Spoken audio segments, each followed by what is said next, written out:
Hello everyone and welcome to the podcast. Today's episode is truly special as we dive into a powerful and timely topic from global vision to local success, bridging founder to Indonesia.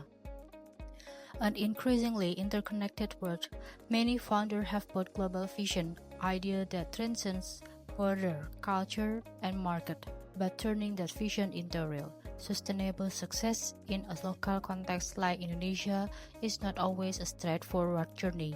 It requires more than strategy, it demands culture understanding, market insight, and the right bridge to connect global ambition with local execution. In this episode, we will explore how founders can successfully navigate the Indonesia landscape, one of the most dynamic and promising markets in Southeast Asia. We will talk about the opportunity, the challenge, and most importantly, the role of strategic support like virtual assistant and local expert in making the transition seamless and impactful. Whether you are a founder looking to expand into Indonesia, a professional supporting global business, or simply curious about how global ideas come to life locally, this conversation is for you. So let's get started and uncover how global vision can truly transform into local success right here in Indonesia. Hai Sis Dita, apa kabar? Long time no see ya. Seneng banget karena hari ini special guest-nya adalah Sis Dita dari Malang. Wah.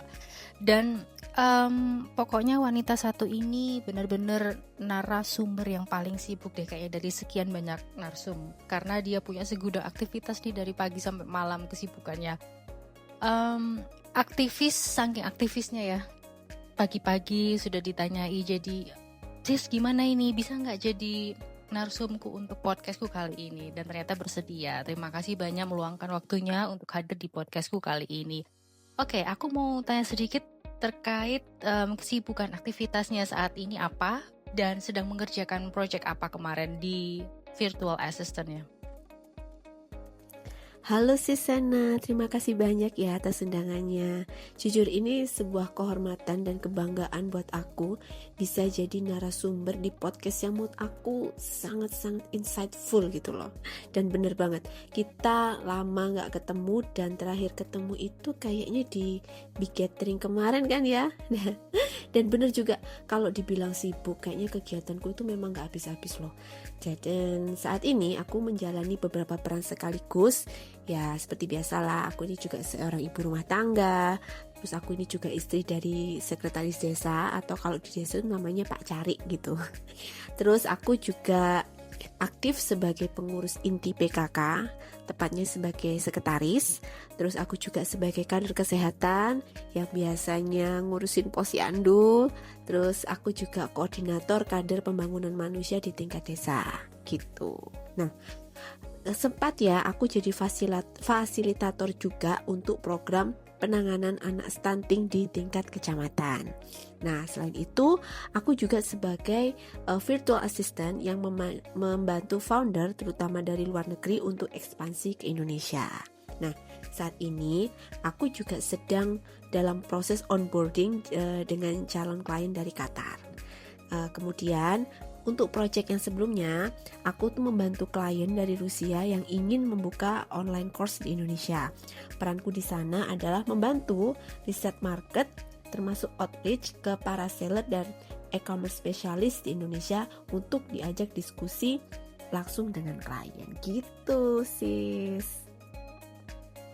Tapi bener ya Sis Dita, wanita kalau punya banyak segudang aktivitas, kesibukan dan semakin produktif itu sangat menarik loh, menyenangkan ya kan? Dan itu sebenarnya menghibur kita dari dari segala rutinitas harian kita nih, misalnya kita sebagai istri ataupun anak, tapi kita punya hiburan tersendiri nih karena kita produktif ya pastinya. Tapi semuanya sangat-sangat menarik dan ini bisa dijadikan contoh buat teman-teman semua para pendengar podcastku, oke? Tentang project sebelumnya nih, ceritakan sedikit dong tentang journey-mu hingga bisa membantu founder internasional untuk masuk join ke Indonesia. Perjalanan aku sebenarnya itu dimulai dari sebuah kesempatan yang gak terduga ya. Waktu itu di salah satu grup SGPVA, ada klien yang cari virtual assistant yang paham tentang marketplace. Dia itu seorang marketplace coach dari Rusia dengan pengalaman lebih dari 15 tahun di marketplace di sana. Dan yang menariknya itu Mbak, ternyata dia tuh juga punya koneksi dengan founder SGP namanya Christina. Nah, saat itu dia sedang cari sekitar 20 orang seller atau e-commerce specialist di Indonesia, khususnya yang aktif di TikTok Shop, Tokopedia, sama Shopee. Nah, tujuannya adalah untuk melakukan riset awal karena dia ingin membuka online course di Indonesia dan juga ingin berkolaborasi dengan para seller lokal. Nah, dari pengalaman itu aku melihat peluang yang gede. Kayaknya aku bisa deh jadi jembatan antara founder global dengan market Indonesia.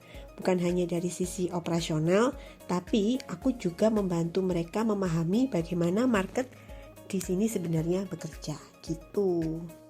Menurutmu Sis, apa yang membuat Indonesia ini menjadi market yang menarik bagi global founders saat ini? Mungkin dari founder asing ya, tentunya dari internasional.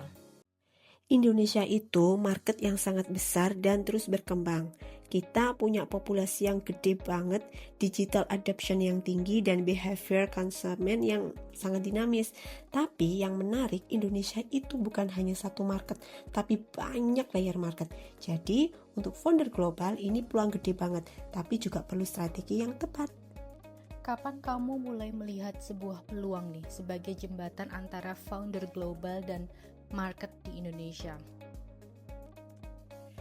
Aku melihat peluang ini itu pas aku melihat banyak bisnis luar yang sebenarnya punya potensi besar, tapi tidak berhasil berkembang di Indonesia karena mereka tidak paham cara kerja market di sini tuh kayak apa.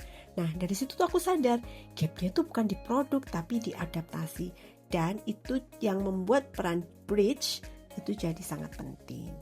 Apa perbedaan paling mencolok antara ekspektasi dari founder global, terutama untuk mereka yang orang asing ya, internasional, dengan realita ketika masuk market Indonesia? Nah, ini yang menarik ya, perbedaan ekspektasi dan realitanya. Founder global biasanya tuh datang dengan sistem yang sudah rapi dan punya ekspektasi bahwa semuanya akan berjalan sama di market baru, khususnya Indonesia.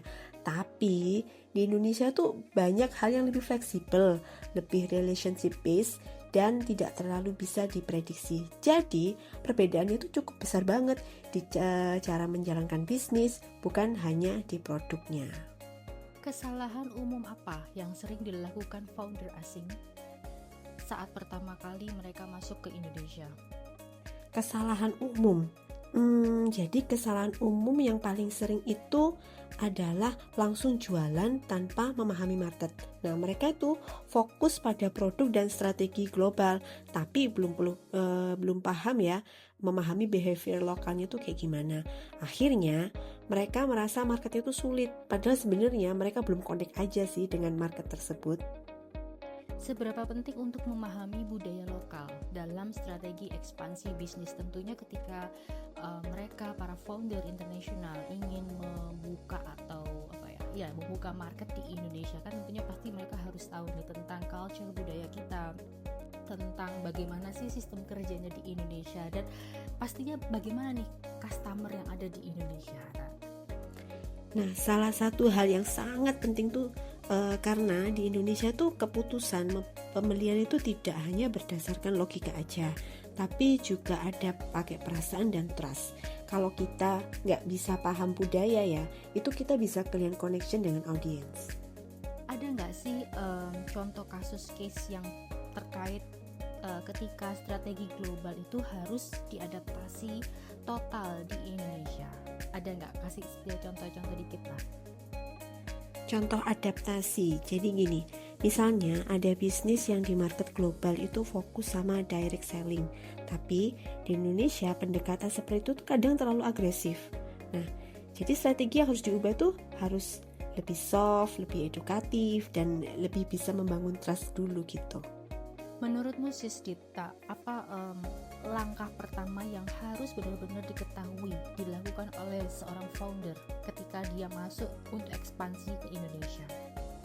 Menurut aku, langkah pertama itu kita harus paham market dulu, bukan langsung jual, tapi kita observasi dulu, research dulu, terus kita juga harus pahami siapa targetnya, gimana behavior mereka, dan gimana mereka caranya mengambil keputusan. Ini dia bahasan yang paling banyak dibahas ya. Channel atau platform apa yang paling efektif untuk bisa hadir masuk di market Indonesia? Nah, untuk channel yang efektif itu saat ini digital platform kayak Instagram, TikTok, WhatsApp itu masih sangat kuat Indonesia. Tapi link ini tuh juga berkembang loh, terutama sih untuk B2B. Jadi tergantung tuh target marketnya tuh siapa. Lalu kalau menurut Musis, kira-kira pertimbangannya apakah lebih baik masuk melalui partnership lokal atau membangun jejaring dari nol? Menurut aku, partnership lokal itu sangat membantu banget di awal. Karena tuh mereka kan udah paham market, udah paham budaya dan cara kerja di lapangan. Jadi ini bisa mempercepat proses adaptasi.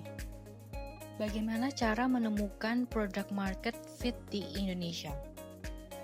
Menurut aku ya, product market fit itu bukan langsung ketemu di awal. Harus ada proses observasi dan penyesuaian. Nah, founder itu perlu benar-benar ngedengerin market dari feedbacknya, behaviornya, sampai cara mereka mengambil keputusan. Nah, dari situ bisa tahu apakah produk kita benar-benar relevan atau masih perlu disesuaikan. Seberapa penting peran VA atau local partner dalam membantu ekspansi ini? Peran VA atau local partner, nah ini perannya penting banget Mbak, karena mereka itu yang membantu menerjemahkan strategi global dalam konteks lokal.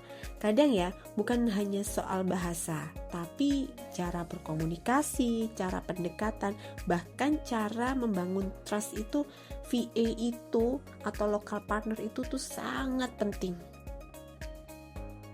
Terkait tugas Musis, kira-kira apa saja sih yang biasanya benar-benar membutuhkan bantuan sebagai hal untuk sesuatu yang sifatnya menjembatani untuk para founder?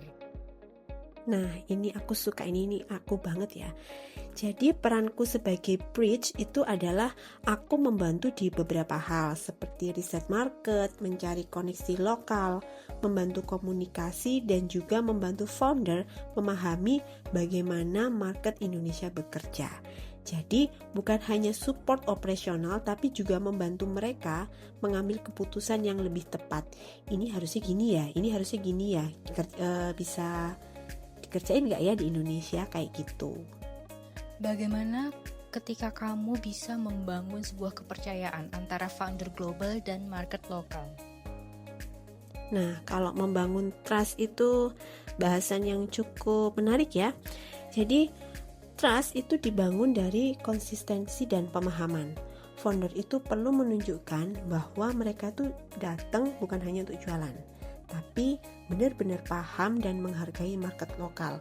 Jadi maksudnya tuh si founder tuh harus benar-benar paham gitu loh, kebutuhan di Indonesia tuh marketnya kayak apa. Nah, dari situ trust itu bisa terbentuk secara natural. Lalu skill apa sih yang sebenarnya wajib dimiliki oleh seseorang yang ingin menjadi jembatan ya, mediator lah antara founder dan market lokal? Skill apa yang harus dimiliki? Termasuk sebagai seorang VA ya. Skill yang dibutuhkan. Nah, ini sebagai VA kita itu harus harus punya inisiatif ya. Jadi menurut aku nih, yang paling penting itu adalah kemampuan memahami dua sisi. Nah, sisi global dan sisi lokal. Selain itu, ada komunikasi, observasi, dan kemampuan berpikir strategis itu juga sangat penting. Apa nih tantangan terbesar ketika membantu bisnis global untuk bisa masuk ke Indonesia, terutama untuk para founder-founder asing nih? Tantangan terbesar yang pernah aku hadapi nih ya. Jadi tantangan terbesarnya adalah biasanya ada perbedaan cara berpikir. Nah, founder global itu kayak Christina sering punya sistem yang sangat terstruktur. Sedangkan di market Indonesia tuh lebih fleksibel dan relationship based. Jadi perlu waktu untuk menyatukan dua cara ini. Apakah regulasi di Indonesia itu menjadi sebuah hambatan ataukah justru peluang saat ini? Nah, regulasi itu bisa jadi tantangan dan juga bisa jadi peluang. Tapi kalau kita paham dengan baik nih, justru bisa menjadi keunggulan dibanding kompetitor yang gak siap. Sektor bisnis apa yang menurutmu paling potensial nih untuk berkembang di Indonesia saat ini? Saat ini, menurut aku, sektor yang paling potensial adalah e-commerce, digital service, edukasi online, dan juga health and wellness. Karena behavior masyarakat Indonesia itu sudah sangat digital. Bagaimana ketika kamu melihat sebuah perkembangan digital ekonomi di Indonesia untuk 5-10 tahun ke depan?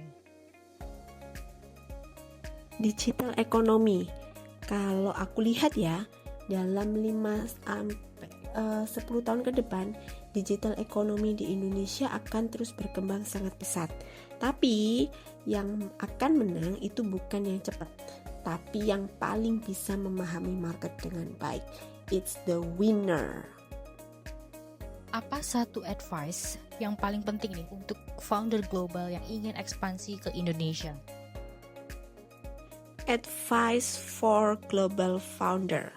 You don't need to be rushed to direct selling.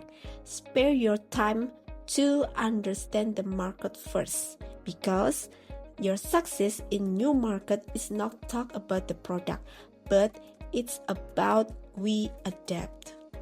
That's the point. Dan sebaiknya apa yang bisa dipelajari bagi founder Indonesia dari global market? Hal yang bisa dipelajari untuk founder Indonesia dari global market ya. Founder Indonesia bisa belajar tentang sistem dan struktur. Banyak founder global itu sudah punya proses yang jelas, data driven dan scalable. Tapi yang menarik kalau itu dikombinasikan dengan pemahaman lokal, itu hasilnya jauh lebih kuat, jauh lebih keren. Jika boleh jujur, siapa yang lebih perlu beradaptasi, global founder atau kita sebagai local marketnya? Menurut aku keduanya ya perlu beradaptasi, karena founder global tuh perlu beradaptasi dengan market lokal. Tapi di sisi lain, market lokal juga bisa berkembang dengan belajar dari standar global. Jadi ini bukan tentang siapa yang berubah, tapi bagaimana keduanya bisa bertemu di tengah. Apa pencapaian paling berkesan selama Dita menjadi bridge bagi founder global? Pencapaian paling berkesan, ya aku sedikit cerita ya. Tapi secara umum yang paling berkesan itu adalah bukan hanya hasil tapi prosesnya. Jadi ketika aku bisa membantu founder memahami market Indonesia dan mereka itu mulai melihat peluang yang sebelumnya tidak pernah mereka lihat. Nah itu juga jadi momen yang sangat berarti buat aku. Satu lagi aku mau cerita sedikit ya, yang berkesan itu aku bisa arrange meeting sama brand terkenal banget Indonesia. Tahu Erigo kan? Nah, itu foundernya Bapak Muhammad Sadat. Nah, kebetulan waktu meeting sama Erigo itu nggak sama foundernya sih, karena ada kegiatan ya, jadi aku bisa meeting sama asistennya. Nah, saat itu aku berpikir, keren juga ya aku ini, ternyata aku bisa reach out loh sama brand gede kayak Erigo gitu. Apa visi Sis Dita ke depan dalam membantu lebih banyak bisnis untuk berkembang di Indonesia, khususnya bagi para founder internasional ataupun bisnis dari luar negeri? Nah, untuk kedepannya aku sih ingin bisa membantu lebih banyak founder global masuk ke Indonesia dengan cara yang lebih terarah dan sustainable. Bukan hanya sekedar ekspansi, tapi mereka benar-benar berkembang dan membangun koneksi yang kuat dengan market lokal gitu. Okay, the last questions. Bagaimana Anda mendefinisikan? Nah, bagaimana Sis Dita mendefinisikan sebuah kesuksesan dalam konteks global untuk di Indonesia saat ini? Buat aku, definisi sukses itu bukan hanya tentang growth or revenue, tapi tentang bagaimana sebuah bisnis bisa berkembang tanpa kehilangan arah dan tetap bisa berhubung dengan marketnya. In the end, bisnis itu bukan hanya soal angka, tapi soal manusia. Okay, alright, that brings us to the end of today's episode. We have explored how a global vision can truly find its place and success in the Indonesian market through the right strategy, local understanding, and meaningful connection. A big thank you to our guest Dita for sharing such valuable insight and experience. And of course, thank you to all of you who have been listening and supporting this journey. If you are a founder looking to expand into Indonesia, remember success doesn't just come from thinking global, but from acting local. I'm Sena, your host, and we will see you in the next episode. Thank you guys for listening to today's podcast. Don't forget to like and leave a comment so this podcast can continue to grow. See you on Saturday and have a wonderful day.